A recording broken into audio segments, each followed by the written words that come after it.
Top of the morning. It's good to hear from you, Miss Peaches.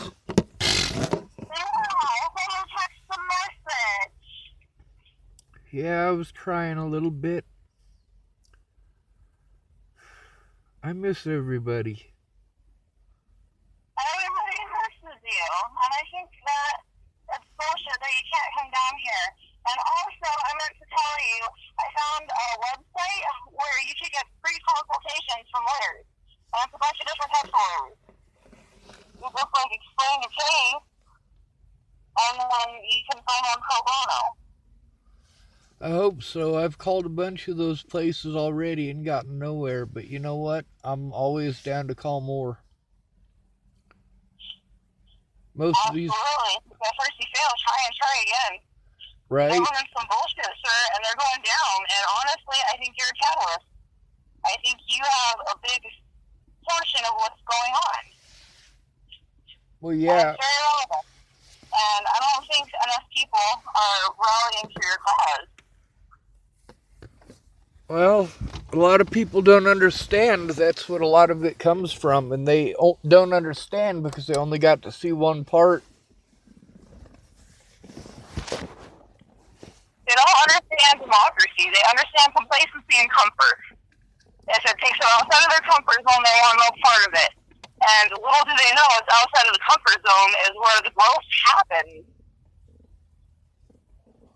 Exactly. That's where all the growth is.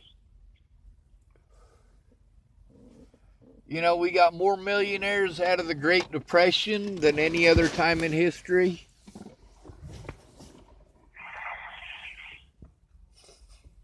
And I think this time we should keep rich. Let's just take like a bunch of stupid, spoiled rich people, and we'll send them down to feed the kids in Africa. I don't think kids in Africa want to eat people, but okay. I think if it meant survival, I'd eat somebody. That was a terrible joke, and I won't tell it again.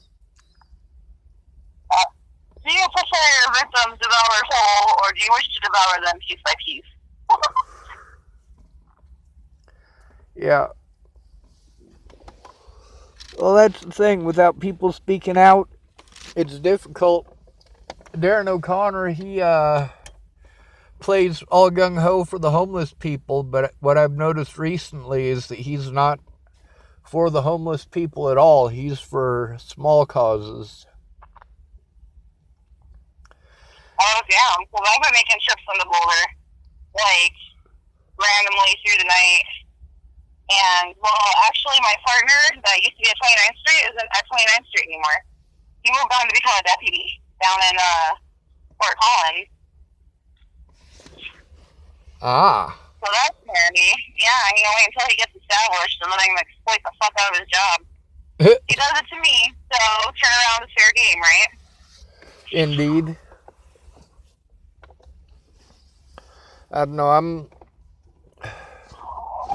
I'm pretty exhausted with calling the same places over and over. I think that's most of what it is. 90% of these people are having me call the same people that tell me to call another place, that tell me to call another place. I end up doing the runaround for, well, it's been over a year and a half since Natalie died now. Yeah. Yeah. A year and a half of this shit. And another year of it, over a year of it before she died. It's just after she died, it was 10 times worse, 100 times worse.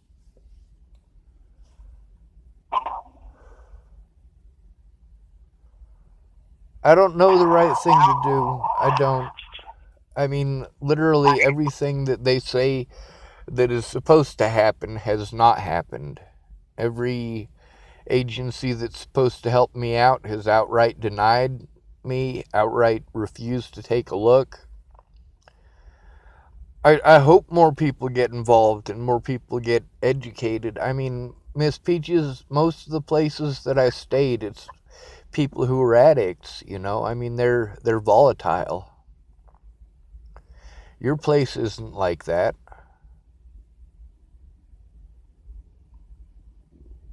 And it's pretty damn hard to keep it like that. You do. I don't know. I wish you'd have had a house of your own when all this went down. That would have made a lot of difference. A lot of things would have made a lot of difference. Yeah. I could have been there for you when you left Virginia, when you went to Virginia. More so than I was.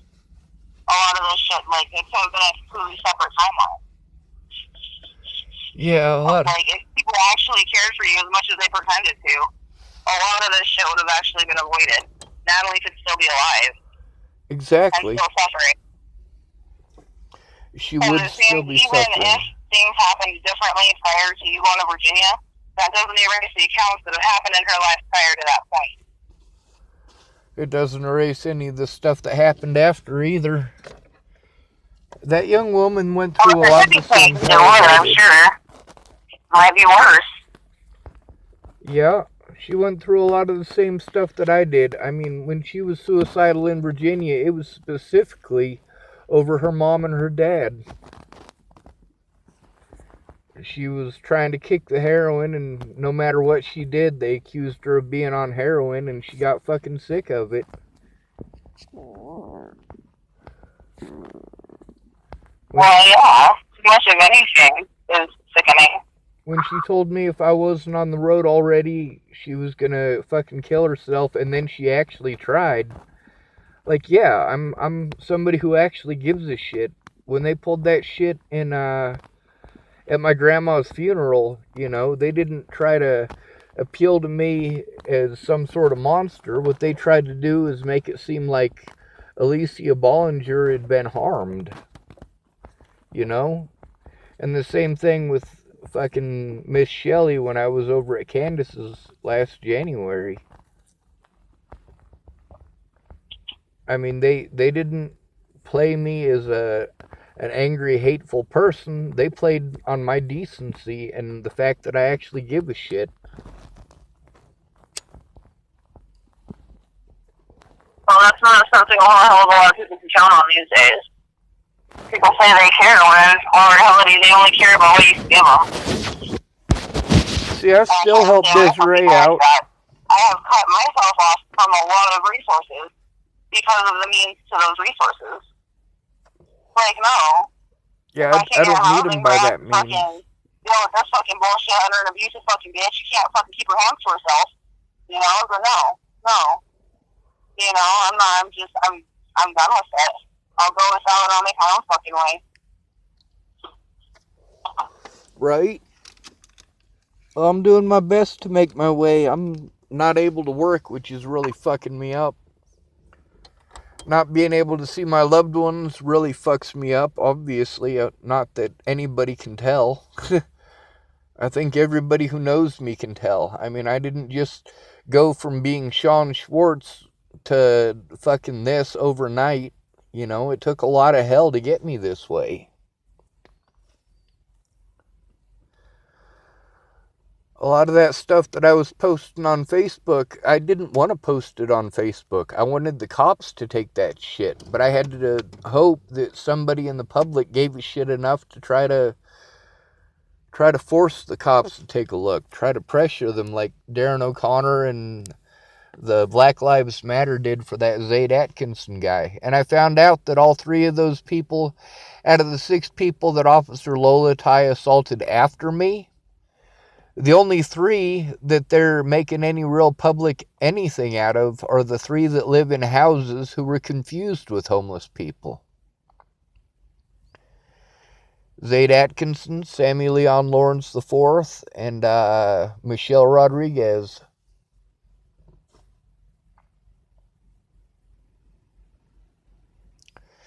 Did you know Lola Ty was on the Denver news station?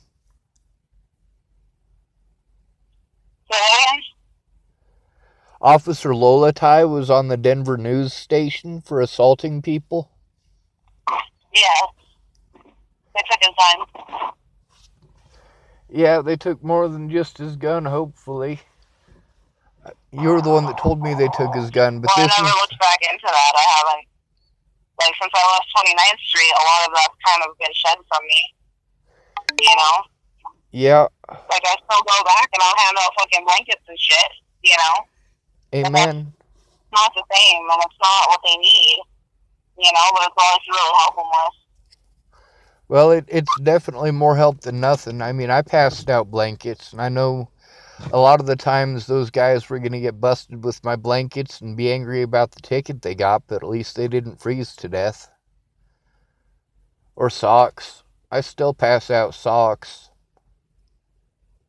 Yeah, I was thinking of that. I found a box of, like, all of my old purses and shit. And I was gonna, like, stuff them with, like, tampons and pads and fucking, like, random ass pieces of makeup I don't fucking use anymore. But I've never really used to begin with, you know? Yes, I ma'am. got a lot of shit that I could just, like, pack into a purse and then just give to some random chick. Here you go. You know? Yes, ma'am. There was a lady who did that down in Boulder. She was, I don't know if it was purses. I think it was, she was making some hand satchels that she was crocheting herself, but she put all sorts of feminine stuff in there. She came down there and was passing those out exclusively to the women.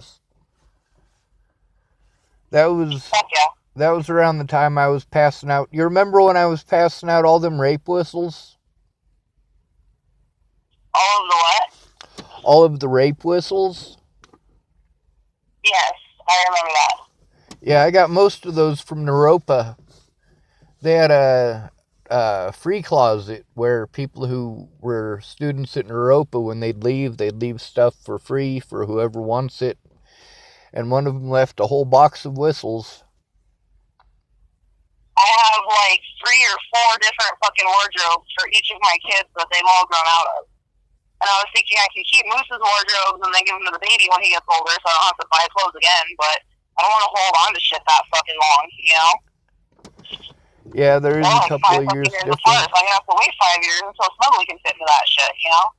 Yes, So I ma'am. was trying to find my way around. Back when I was living in Westminster, I used to be able to drop off all the Snugly's old clothes at the WIC office, because that's where women with children go to get help, you know? I tried doing that here in Longmont, and the bitch was like, you can't leave your trash here. I'm like, this is clothes, and this is clothes for children that can actually, you know, use them and wear them. She's like, no, you need to go and give it to the fucking ARC, or you can go and give it to the fucking Aries thrift store. You go drop it off at the thrift store. I'm like, no, because if I drop it off at the thrift store, they're going to sell it to these bitches that need the fucking clothes for their kids, you know? I don't want women to have to buy this shit. I already bought it. It's already been paid for. Now I can give it for free to somebody else who needs them, who could use them. And she's like, yeah, that's not a resource you have here. And I was like, really? She's like, yeah, take it to the fucking hour center. Then they'll give it away for free. And I'm like, well, they get a tax write-off for it. I don't want them, you know, I don't want that. I want to just give it to a woman who has a child that needs clothes, you know? I didn't honestly think it would be this fucking difficult. So, plan 2, great-grandma, Raj's dad's mom. So, you met Raj's dad. Have you met his mom? Nope. Well, she used to travel, like, all around the world with her husband, Don. And they ended up taking Raj's little sister with them for, like, a good portion of that. And, well, needless to say, they were just, like, down in the Congo. They were, like, with the Congolese and shit. And she was saying that if I mail it to the embassy, then the embassy will distribute the clothes freely to the kids down there. So the thing of it is it's going to cost me, like, 40, 50 fucking bucks to, like, take even half of these fucking clothes down there, you know? Yeah. And even then, it's no guarantee that it's going to get to the people that it's supposed to get to. She was having to deal with a lot of bullshit down there, and one of the things that they said was going on was the fucking, there's, like, group of thugs and shit that was, ambushed, like, mail cars and fucking shit like that. Yeah. Take all the goods. Because I wrote to them a couple of different times, and they're like, we haven't gotten shit from you. And I was like, dude, you know? And not only that, like, yeah, I don't know. I guess it's really, really bad in some of those places. Like, internet is super limited, and then when you actually have access to it, it's for a small amount of time a piece. And then they always filter your shit. And she was saying that, like, a lot of the people, like, they sleep outside in, like, communities and shit, and they all, like, work together to keep everybody, like, for the most part, like, water can fed. She was saying, like, a lot of the water sources are fucking polluted from all of the places that have been building and capitalizing on the fucking resources and shit. Like, people are raping the earth, dude, and it's bullshit. Yes, they are. Most of the stuff I designed is to make the world a better place, and I don't have a place to build now. Like, I've been trying to do that since, well, fuck, before I met any of you guys.